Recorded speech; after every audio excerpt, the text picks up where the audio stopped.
start with just a couple updates, medical updates. Entering camp, Laurent Brossois underwent off-season hip surgery, so he's going to be out long term. Jack Pridham's got it's a small little infection he's dealing with, so we hope to see him back on the ice in the coming days. AJ Spellacy had a shoulder injury during rookie camp, or rookie tournament, I should say. Should be back in about 7 to 10 days. And then Ty Henry, who took a fall during our pre-rookie tournament, he's going to be undergoing knee surgery soon, and update the timeline when we have a better idea. So that's all I got. Just how tough has this been for LeBron? You know, he came here 2 years ago in hopes, and you guys too. Yeah. You know, to see this guy just unable to, to stay healthy. Yeah, it's been really tough, and I think the thing that's really difficult outside of the hockey part is he's a great guy. He's a hardworking pro, really proud hockey player, and so it's really tough to see. It's really unfortunate. It's not what anyone envisioned, but I think when we kind of like watch what he's doing, the work he's putting in to do everything he can to get back on the ice, you can't ask any more from an athlete and from a person you bring into the organization, and he does everything he needs to do to keep this going in the right direction. He just things just keep popping up, and it's just unfortunate, but we're there to fully support him and do everything we can to get him back on the ice and playing again. When you say long term, are you talking at least a few months?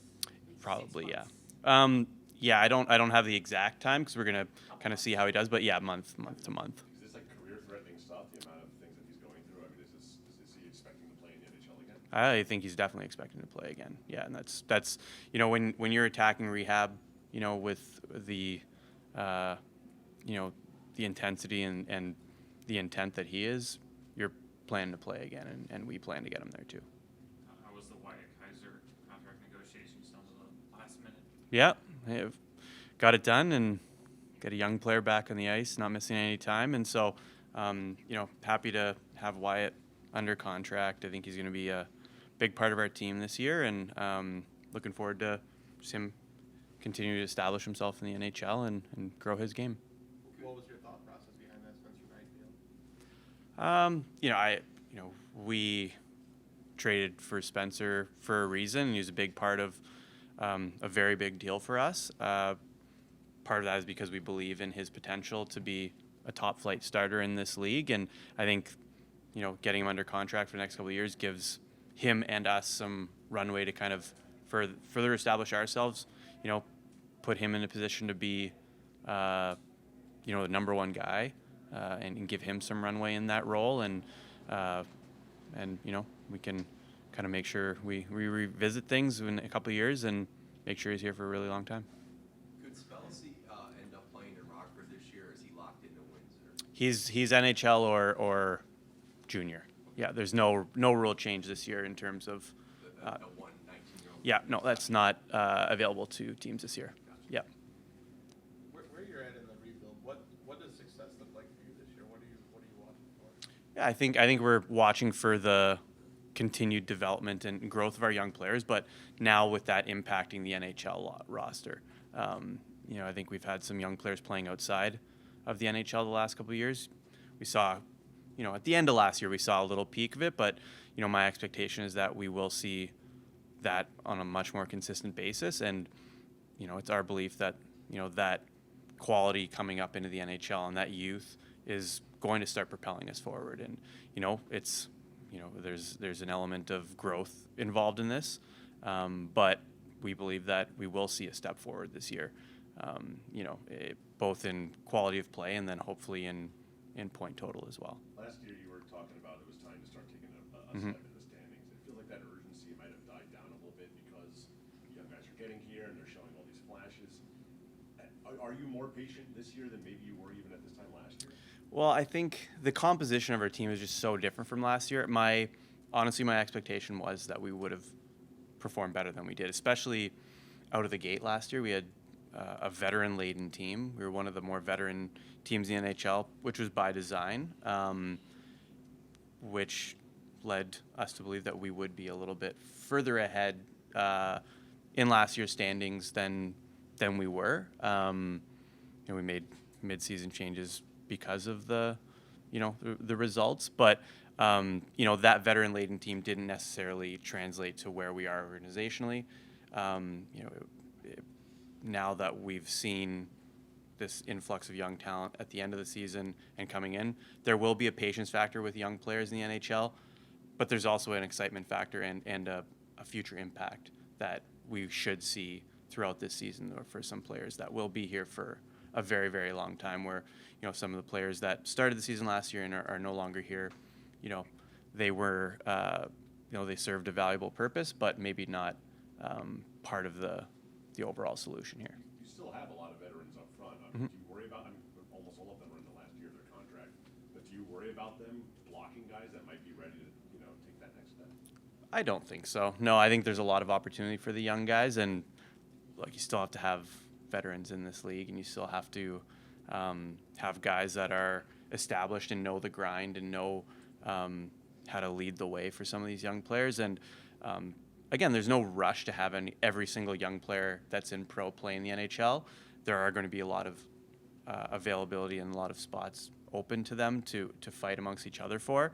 And again, if there's an opportunity or there's a situation where a young player is outperforming a veteran, then that should merit a young player playing up the lineup. But they've got to earn that, and they've got to establish that over a course of time too. It's not, you don't.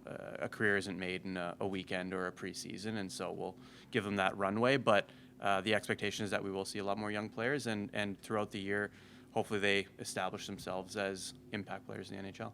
How did the Grizzly PTO come about? Matt's a really good veteran in this league. Had a nice year last year.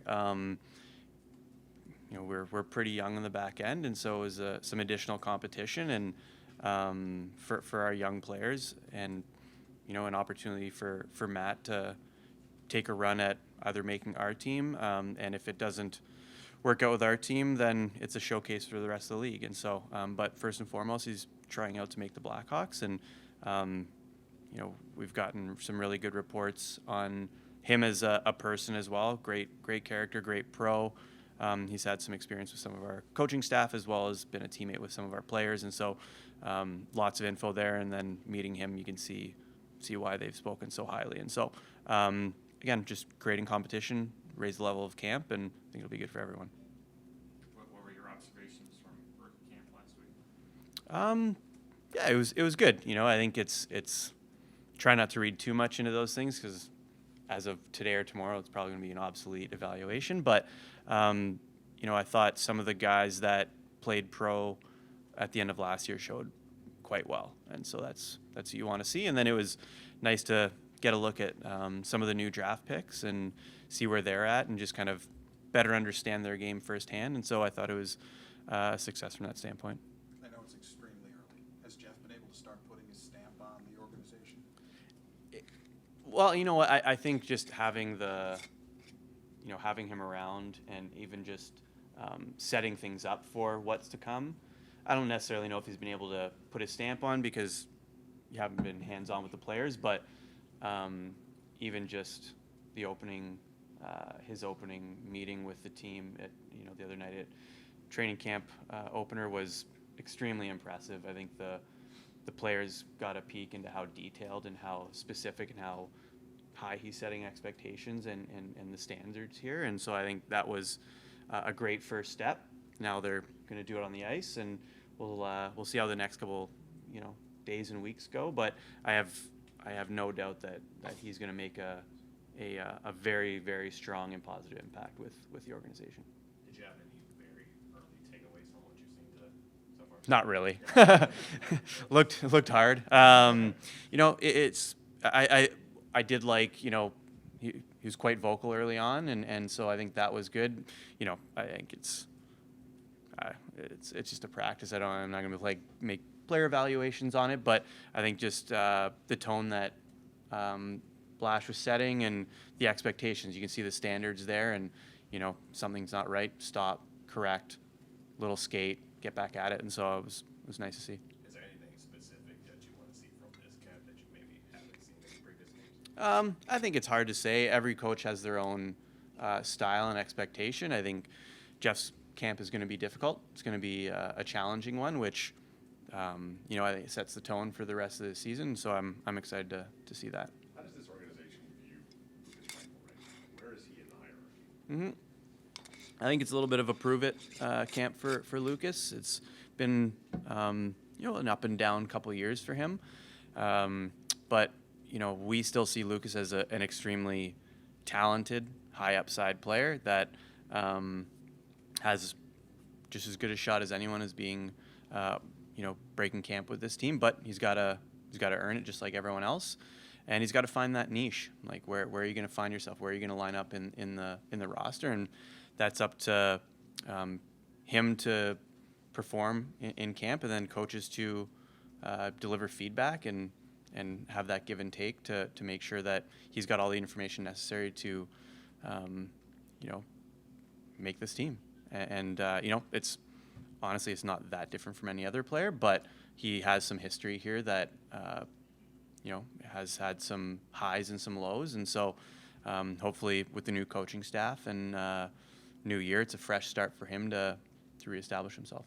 We know Connor said what he wanted to work on in the offseason, speed and burst. Is it too early for you to get a sense of any improvements he made in that, or either visually or through discussion with him? I think visually you can see there's a little extra pop there in the legs. Again, it's early, right? And a lot of the work that's done in the off season is done to sustain that level that you come into camp with. And so, but early indications, I think he looks great. I think he looks really athletic, lots of pop in his legs. And I think that's great for him. It's great for us. And I know he put a lot of work in and changed some things in the off season. And, early indications off the ice. And then, again, don't want to make too many, reading too much of a quick session, but I think he looks fantastic.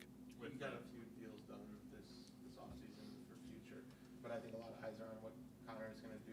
Do you have a sense of whether you guys continue to negotiate during the season, or have to, something he wants to wait until after the year to finalize?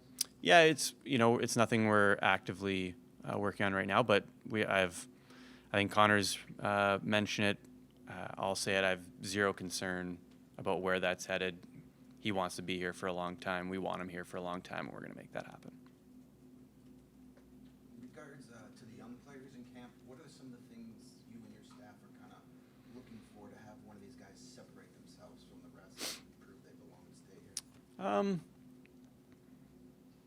It's a good question. I think there's probably a consistency that's going to be required for a young player to separate themselves from the group. Again, we have a lot of young players, and they're not all going to play up to start. But there's a consistency that's required to performing in this league and excelling in this league. And so you want to see them get off to a good start in camp and continue that through. But, I think there's going to be a lot of evaluation throughout.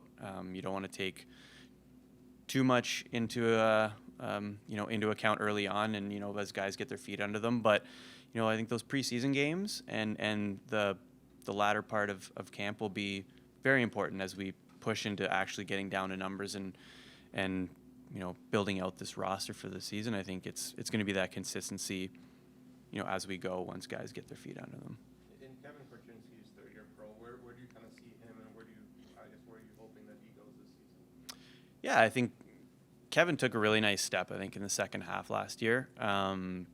I thought he had a nice playoffs for Rockford as well, and I'd like to see him continue that. Again, he's got an opportunity to make this team, but he's still very young, and if he doesn't, then Rockford's a great option.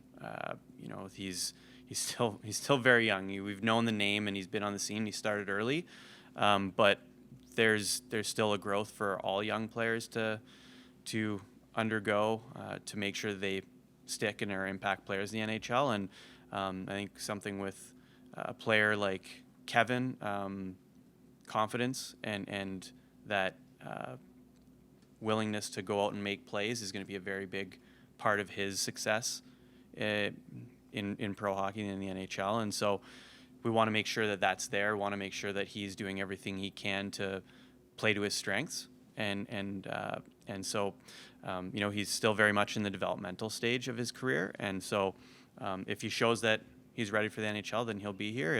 If there's some things that we feel he needs to work on and continue to grow and play really big minutes and in every situation, then Rockford's available to us, and that's, again, it's not a step back.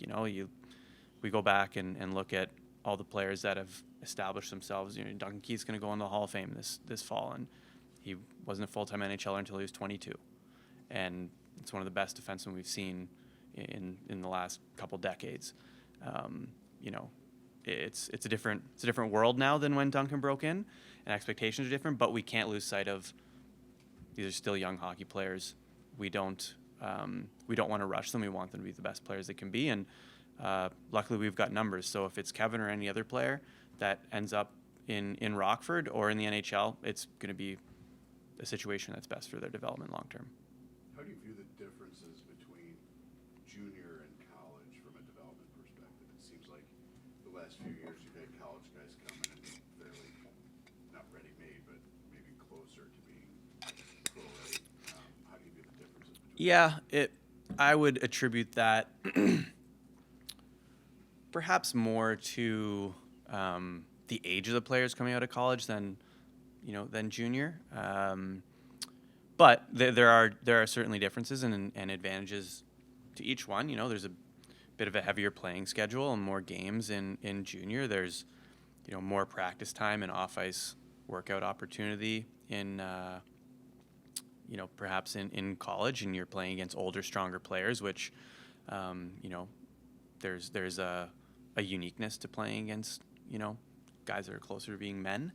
And so, but we don't prefer one or the other. Every case is situational, and a lot of times, most of the time, we take the lead of the player. Where do you think your development is best served? The last thing we want is to say, player A, you're going to go here because we think that's best. They're not fully invested. It doesn't really go great, and then all of a sudden, it's on us. And not to avoid blame in a situation, but we want them to have skin in the game. It's their career, it's their development, and a lot of times there isn't a clear best path. And so if they feel college is the best for them, we support that. If they feel that junior is the best for them, we support that. Of course, we're an input into that, but we don't push one way or the other. There's just benefits to both.